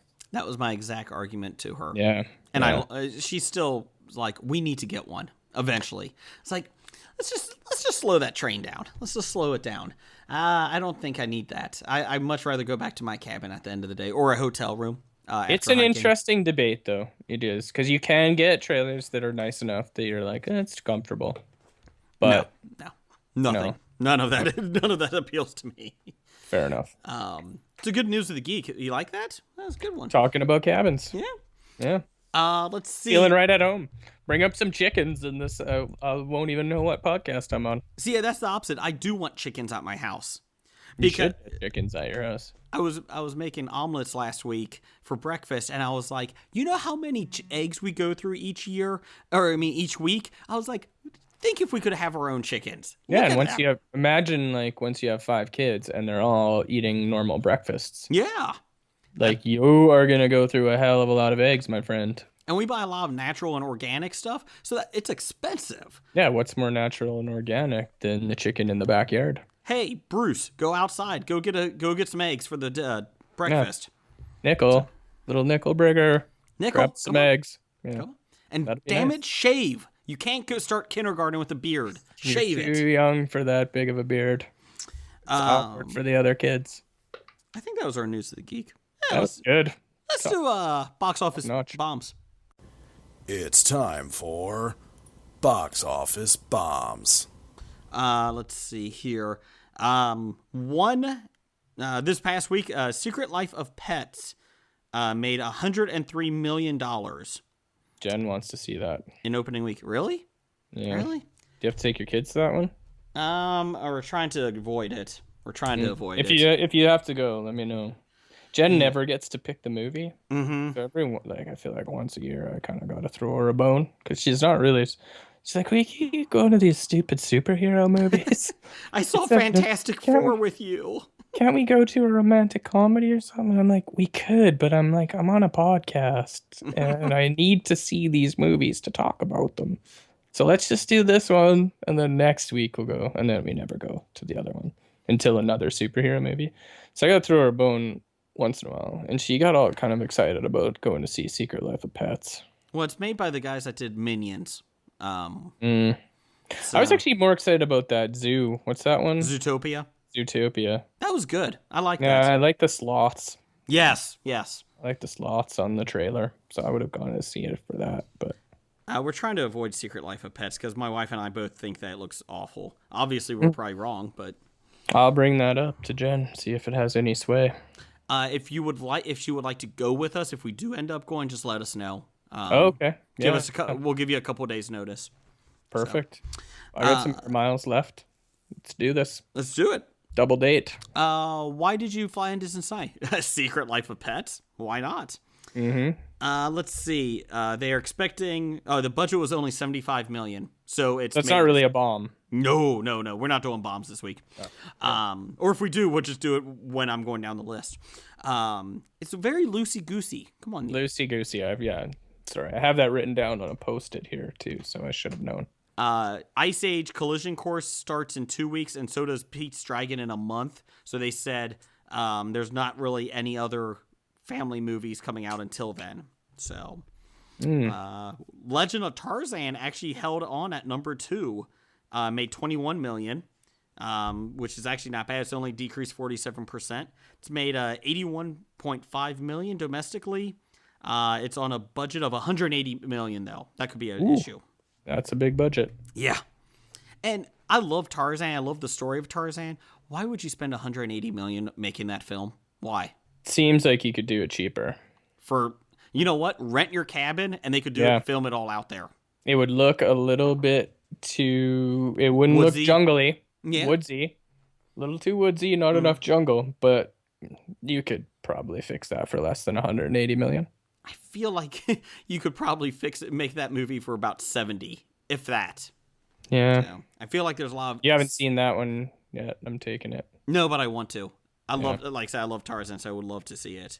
Like the original stories or the Disney-fied stories? No, well, I like it all. To be honest, I like all different versions of it. The original books in that are fucked up. They're a lot different than what you were expecting. Yeah, everybody has sort of the Disney-fied version in their head, right? Correct. And then it's quite a bit different.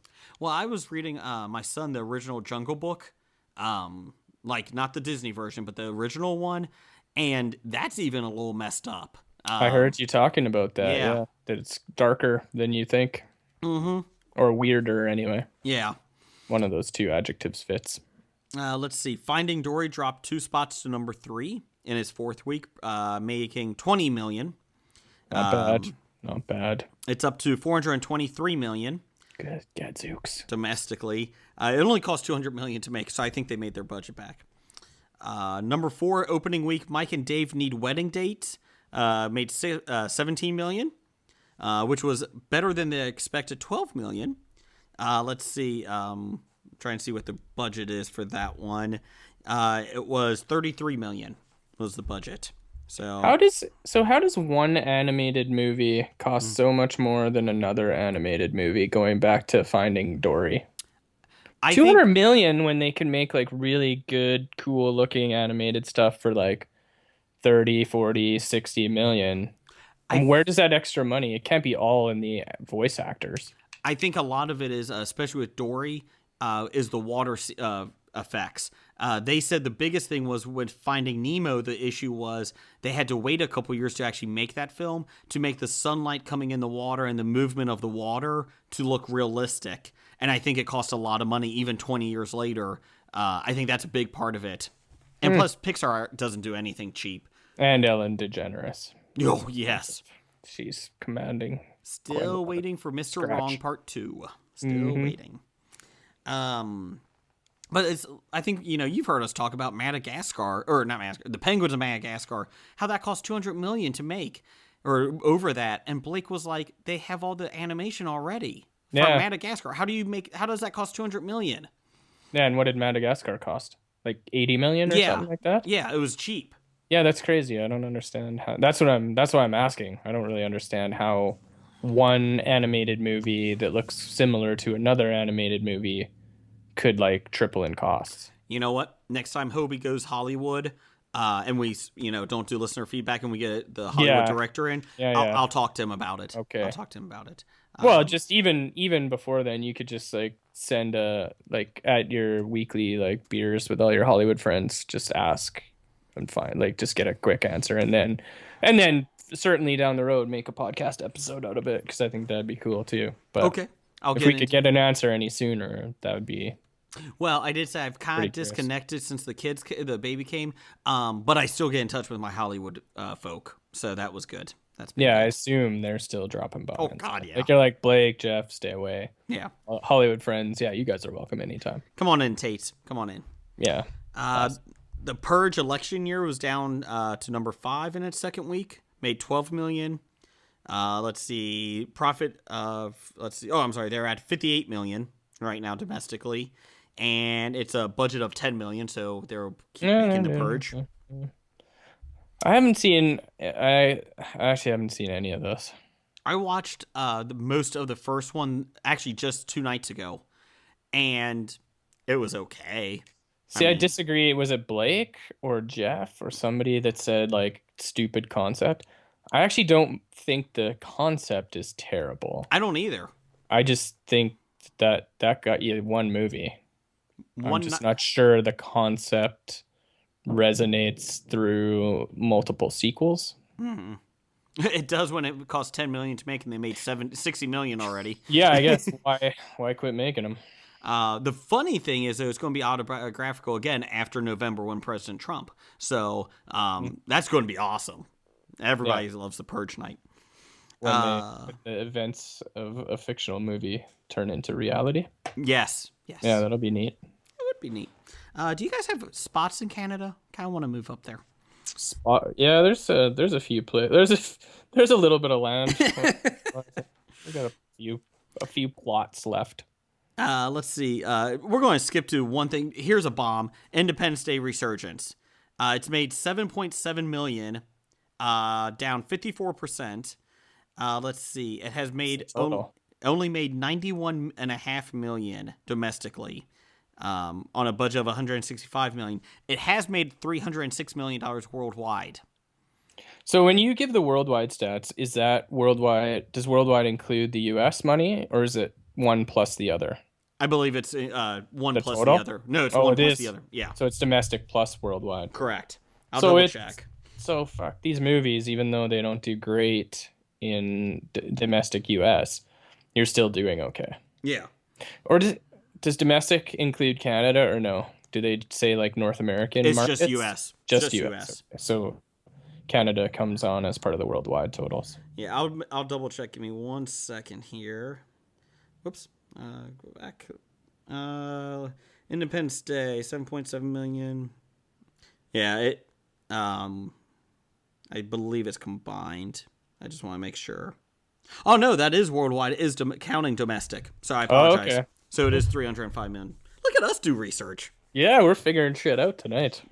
But I mean, they still made freaking money off that movie. I don't know anyone who went out of their way to see that movie. I wanted to see it, but Desmond Hassing, that's who. I wanted to see it, but it was the night.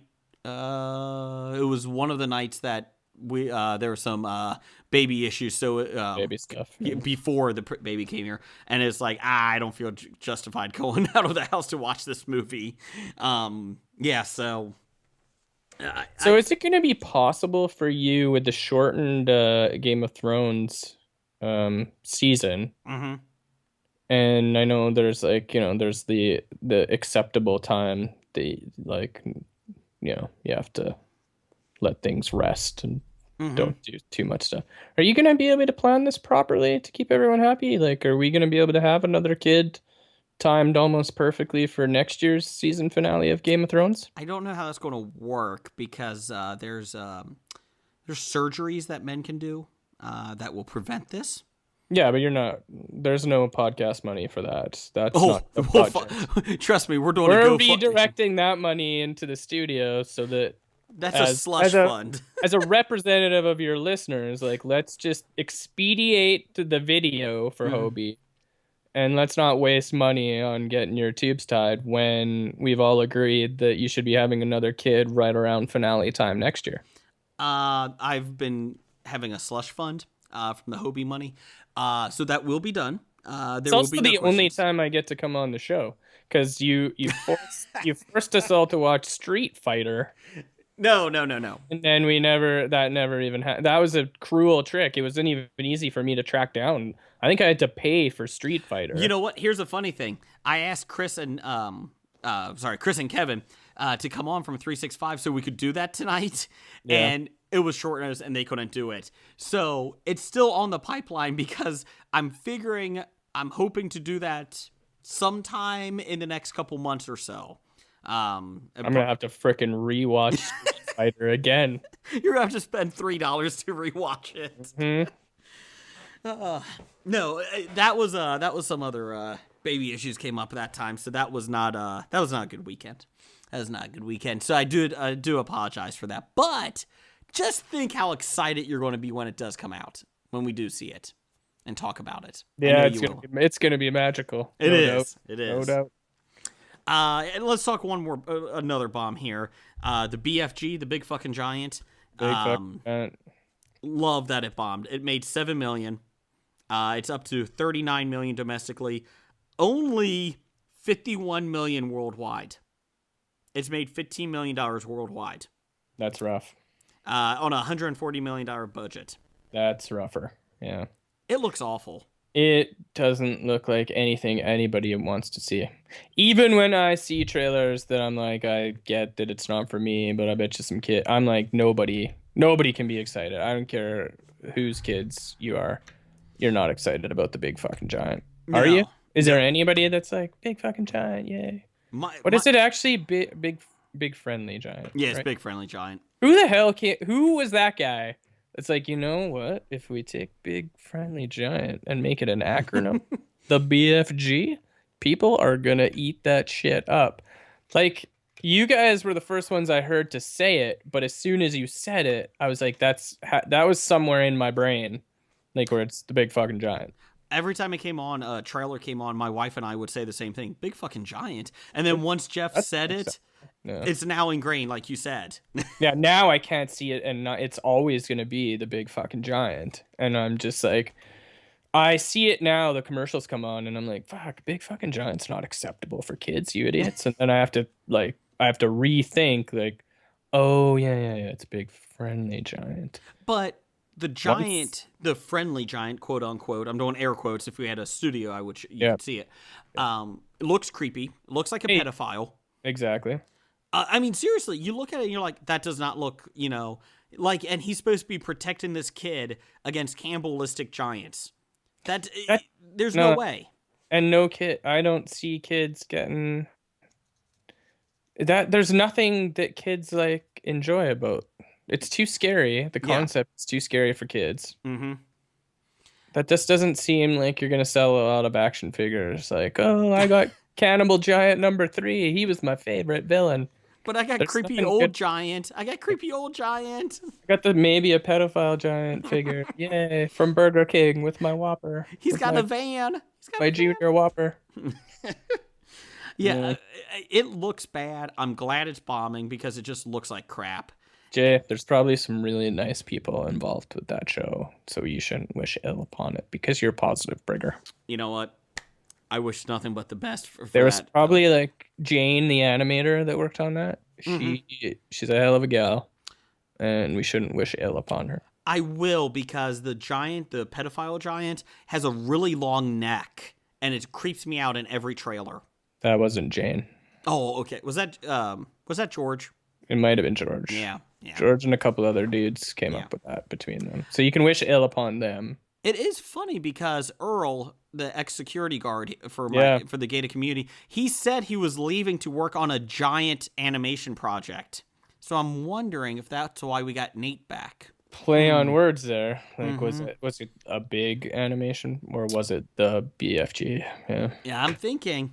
You should drop him a line. Send him some mail. I may have to. Or at least just talk to your Hollywood friends and get a list of who was involved in that. You know what? I'll text them right now.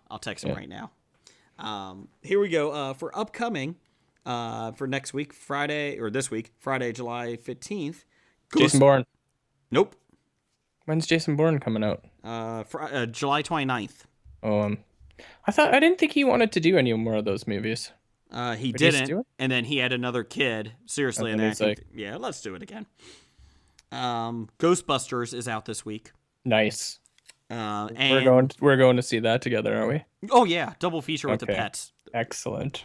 And yeah, we'll marathon it, like one movie after another. And then the Infiltrator. What the hell's that? Bryan Cranston, John Leguizamo. Oh. I have no idea what that is. Me neither, but it's got Bryan Cranston in it. Yeah. Godzilla had Bryan Cranston in it too. That's true. Yeah.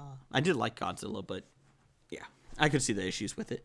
Ghostbusters, do you think that actually hits number 1 this week? I'm gonna say yes, just based on what it's up against, because there's nothing dominant. Mm-hmm. I guess Secret Life of Pets could, but like Finding Dory's like a powerhouse, but it's been out for this will be its 5th or 6th week. Fifth week. So it's been out for a month. I think Secret Life of Pets still wins. Is Ghostbusters rated PG? I think it's PG-13. PG-13. PG-13, yes. So it's It's an hour and 48 minutes. Yeah, it's short. So you can take like not your youngest of kids to it, but you could take your Yeah. preteen with a parent with a guardian. I don't. Not that it looks like the kind of movie you want to anyway, but I don't know. Based on just I picture a lot of people going to it based on name appeal. It better do well because it costs 154 million to make.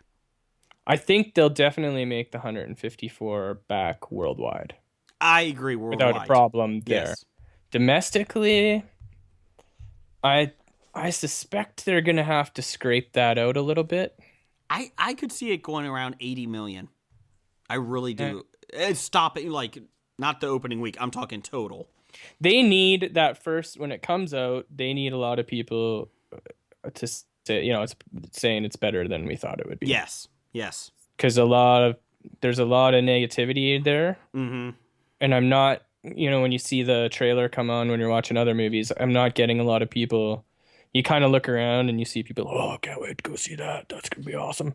I didn't get that vibe from Ghostbusters when I was in the movie theaters. So I don't know. I think they're going to need some good hype generated if they're going to get anywhere near that 150 domestically. In Ghostbusters' defense, you did see that trailer during Fantastic Four. So... yeah, so... it was a catch-22. It's like, ooh, that looks bad. But I'm watching Fantastic Four right now. Well, it's more like afterwards. You're like, fuck, maybe Ghostbusters doesn't that bad after all. Just give you some updates here, since we have no top 5 this week, since it was a spur of the moment thing here. We'll give you some new movies for the rest of the little bit while. Ice Age Collision Course, nobody asked for. Star Trek Beyond is Friday the 22nd. How's that going to do, you think? I think it will do well, but I don't think anybody's excited. Star Trek feels like the X-Men franchise to me now. Yes. Like, where it's just kind of like, oh, yeah. Well, I wouldn't mind seeing that. Like, and if it just happens that I got nothing to do and we decide to go to a movie, I'll check it out. Mm-hmm. But it doesn't feel like that kind of... The first two both felt like you'd go out of your way to see it. Yeah. Especially if you had any tiny little morsel of being a Star Trek fan in you. Mm-hmm. This one feels like it's coming out and I haven't heard much hype. I'm not excited about it myself. Not that I'm a huge Star Trek guy, but I'm excited about the next one because I think that's when they save the whales. Really excited. Ooh, that's a good one. Yeah. I like that one. That one was good. Friday the 29th is Jason Bourne and Bad Moms. I actually kind of want to see Bad Moms. I wouldn't pay for it, but I think I want to see it. I saw the trailer. Mm-hmm. I would watch it on TV. I would definitely watch it on TV. It does look okay. But not go to the movie theater to watch it okay. If the kids were in bed and my wife and I were like, oh, let's get one on, DV or on pay-per-view, I would probably watch it, Bad Moms, then, for $5. Suicide Squad is August 2nd. Are you gonna go like way out of your way to see that one? I think so. I think I'll see that in the first few days it's out. It looks good. It does. It looks like it has a lot of potential. It looks like it has potential. You could come out of there being like, wow, that was really good, or you could come out of there being like, oh, sweet Jesus, what have they done? And my only worry is that Will Smith takes over the movie. That's my biggest issue. Yeah, that's a possibility. Friday, August 12th. We're just going through summer here. Pete's Dragon, which the second trailer looked better. I haven't seen either of the trailers. I hated the first movie, the original, so I don't really want to see it. But my oldest son really wants to see it, so I think I might have to take him. The same day, Seth Rogen's R-rated comedy, animated comedy, Sausage Party comes out. Actually, somewhat. I'm morbidly curious. Yes, I did like when they're eating the kids. They're eating the kids. I feel like I'm tempted to go to a theater to see that movie. Yes. Did you see that in America here? One of the theaters, they were showing Finding Dory and the Sausage Party R-rated trailer was ahead of it. Yeah, did you guys talk about that, or is that just me? It's an article. Yeah, that's hilarious because that is not appropriate for children. And then finally, to round out August 19th, Ben-Hur, the remake is coming. They're remaking Ben-Hur, huh? Yeah. I have no idea why, but good for them. So, Yeah. Who's in that? Let's me go back to it. I just got out of it. Let's see here. Let's see what's in Ben-Hur. Is this like a huge production movie, or is this Yeah. they took a half-ass stab at it? Or are they really going balls out for this one? Oh, that's good. It doesn't even tell me who's in it. Hello? Anything? This is on Box Office Mojo, and they are not saying anything about it. So that's great. So that's a good sign. Yeah, let me see here. Come on. The 1959 comes up. Here we go. The director is Timu Bukmatovic. Yes, that's it. That guy. Yeah. Jack Houston. Toby not- Kebbell. Not familiar. I have no idea who any of these people are. Let me do it. Morgan Freeman's in it. Of course he is. Yeah, that's a given. Toby Kebbell is Doctor Doom from Fantastic Four. Yeah, okay. I don't know. It doesn't mean much to me. It means his agent has chosen poorly for him in the past. I'm sure this has got to be better than Fantastic Four. Yeah, it's not setting the bar extremely high, though. No. No. Well, interesting. Nickel, we have no top five. We have No, no top five. In the show notes, you said we were going to talk about Preacher. Oh, did you want to talk about Preacher real quick? No, it doesn't matter to me either way. I've only watched 3 of them. Okay, I've watched 4. There's what? 5 right now. The 6th one comes out? Is it tonight? Yeah, Sunday? 6th one is tonight. 6th one is tonight. I wouldn't mind catching up. Jen doesn't really enjoy it that much. It's Have you watched Outcast? No. Yeah, she really likes Outcast. She's not big on Preacher. So it's just, as far as spending time together with your lady friend, so, sometimes you have to give in and watch the shows that they like. And I felt like that was a fair compromise because I kind of wanted to watch them both. I've heard nothing but decent things about Outcast. Yeah, the only Des Hassing had a negative thing. He said it's too much like the comic. It was boring. Mm-hmm. I feel like, first of all, not that many people have read the comics, so Correct. that shouldn't be. And they are varying from the comic a little bit. And I actually think it does better as a TV show than a comic. I actually bought the first couple issues of the comic, so look at that. Both are good, don't get me wrong. But I like the way it plays out as a TV show. Mm-hmm. You know what, though? Both of them kind of slow. I'm enjoying Outcast a lot, but you know what the premise of Outcast is. I'm not going to spoil anything for you. Yes, Here? you're Okay, fine. so yeah, it's like possession. So basically, as much as the story is playing out over multiple episodes, I'm kind of waiting for something to be like, oh, okay, this is the direction the show. It's a little bit week to week right now. Mm-hmm. Preacher, there's just a lot of world building, and that's my Preacher? issue. Yes. Yeah. It is slow, but I'll tune in. I will watch that whole show at some, maybe not like as they're coming out. Mm-hmm. Just because Cassidy's worth watching. Yes. I don't know if everybody agrees, if that's the general consensus, but Cassidy's worth tuning in for week to week, almost just on his own. Is Outcast a lot of world building like Preacher, or is it just a little? Is it a little less? No, Outcast gets into it right off the bat. Okay. And then you're kind of waiting for them to like show you the world and like, okay, so this is how things are going to lay out. Mm-hmm. I mean, it's less, just like the comic. It doesn't take long. I mean, the premise of the story is kind of right there. Mm-hmm. And then you sort of know that this is a phenomenon happening. They kind of let you know, like, this is big, like, it's happening everywhere. It's getting worse. But they don't do a ton of world building in Outcast. They kind of get to the meat and the potatoes. But it's still slow. You're still waiting for them to find, like, the larger story that they're going to have sort of infused in there. Yeah. But all these shows kind of, I mean, it's a Kirkman show. So it's Walking Dead, so it can't surprise you if they really never get there and you're like, it's just kind of the same all the time. They're just kind of wandering around fighting demons. They're meandering. So yeah, that would be my concern, that it's a well done show, it's fun to watch, but it's like, where's this thing going? Mm-hmm. And with a Kirkman show, the answer might be like nowhere. It's just fun to go on the ride. And it's like, well, you already gave me one of those, and I'm in hook, line, and sinker on Walking Dead, but I don't know if I could have like 5 Walking Deads in my viewing portfolio. You could have 5 Gothams. Yeah, you could have as many Gothams as you can squeeze in to a day because it's Gotham. That's true. What are your thoughts on Preacher? I like it.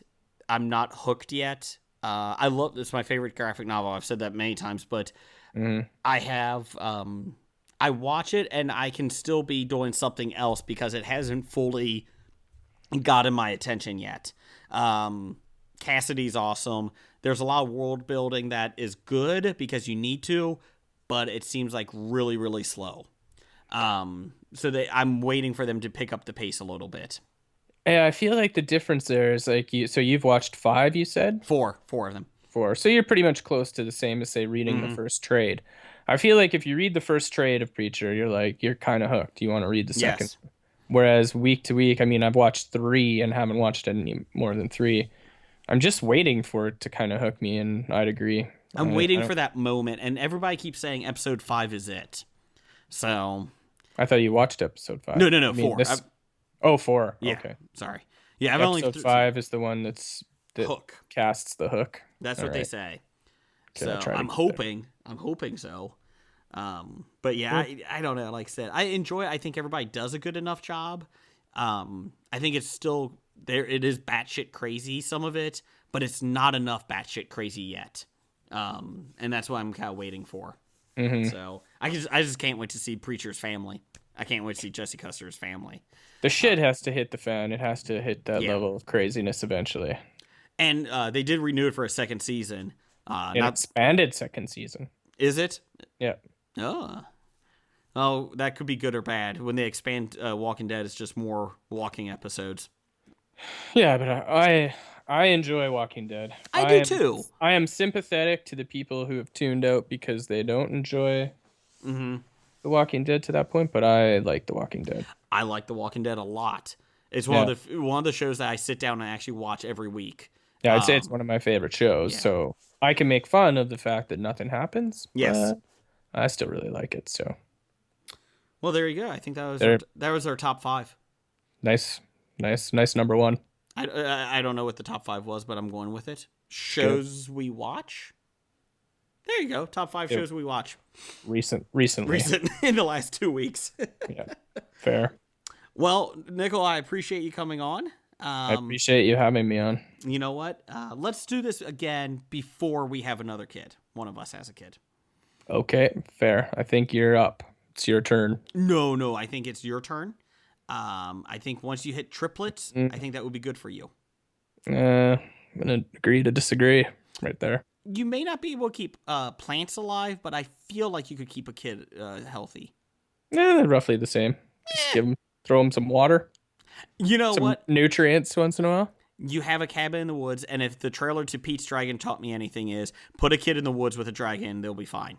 I'm just saying. I think it would work. I think it would work. It's worth a try, right? You got dragons up there, right? Yeah, it's Canada. Yeah. So, well, silly question. Of course we. That's my bad. Yeah. I'm really glad Neil came on. Neil, thanks for showing up on Skype. It's good talking to you, Neil. Thanks, buddy. I don't get to talk to Neil nearly enough now that we don't do a podcast together, so it's really fun to really get a chance to reconnect to Neil tonight. Yeah, and his news and noteworthy is really great for him. So, really helps us over here. We're all proud of Neil. We are proud of Neil. I actually do. I love Neil and Annalise. But thanks, Neil, for showing up this week. I'm blown away by your ability not to show up. So, good for you. That is the history of bad ideas. In theory, we will be back to our regular format next week. I know everybody's going to be wanting just more Brigger and Nickel, but just totally. Give it some time, people. Give it some time. You'll get back to the HOBI, It'll be tough, but I'm sure it'll be okay. When Nickel joins our crew for the 4th seat in a couple months, you're what, 10 episodes away from 100 on Graphic Novice? Yeah, so next year. 2017. 18. You guys are getting pushed back more than Gambit did. I'm just saying. That's out of our control. Yes. that's the production team, not so much me and VF. Bad idea of the week, number 718. 718. Living paycheck to paycheck and paying for your kid's hockey fund. So just want to let you know that. Don't do that. Way to pull that out of the episode. That's what I do. It's on the Nice. fly. So who Nice. needs an intern?